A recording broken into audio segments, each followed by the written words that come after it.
ఈ రోజు మాట్లాడుతున్నారు విడుదల రజనీ గారు, వృద్ధుల్ని బలహీనుల్ని అందరిని ఇబ్బంది పెడుతున్నారని. ఒక పేరు చెప్పండి అమ్మా.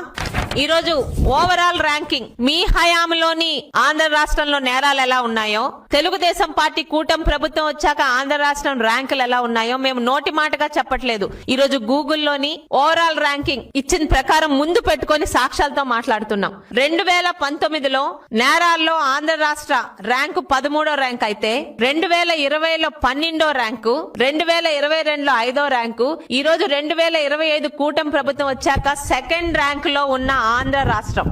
సాక్ష్యాలతో గూగుల్ నుంచి తీసుకొచ్చిన ర్యాంకింగ్లతో ఈ రోజు నేను మాట్లాడుతున్నాను. అంతేగాని మాట్లాడమన్నారు కదా అని మీడియా ముందు కూర్చొని 39వ ర్యాంకులో ఉంది ఈ రోజు ఆంధ్ర రాష్ట్రం చెప్పితే అది నమ్మరండి. రజనీ గారు చిలక పలుకులు బాగానే మాట్లాడుతున్నారు. మీ హయాంలో జరిగిన హత్యల పేర్లతో సహా చెప్పమంటారా?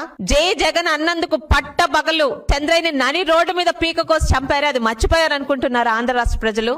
నందన్ సుబ్బయ్యని చంపిన మాట మర్చిపోయారు అనుకుంటున్నారా? మాస్క్ ఇమ్మన్నందుకు దళితుడైన డాక్టర్ సుధాకర్ గారు పిచ్చివాడిగా ముద్రేసి అది హత్య ఆత్మహత్య తెలియకుండా ఆయన చనిపోయేలా చేసిన సంగతి మర్చిపోయారు అనుకుంటున్నారా?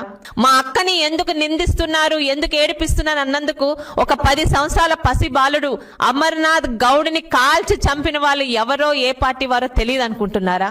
సిగ్గు పడకుండా సిగ్గు లేకుండా ప్రతిరోజు మీడియా ముందుకొచ్చి అబద్ధాలు వాగడమే అలవాటైపోయిన వైసీపీ మీడియా ప్రతినిధులకి అలాగే జగన్మోహన్ రెడ్డి గారికి ఒకటే మాట, ఆంధ్ర రాష్ట్ర ప్రజలు ఏది మర్చిపోలేదు, మర్చిపోలేరు కూడా.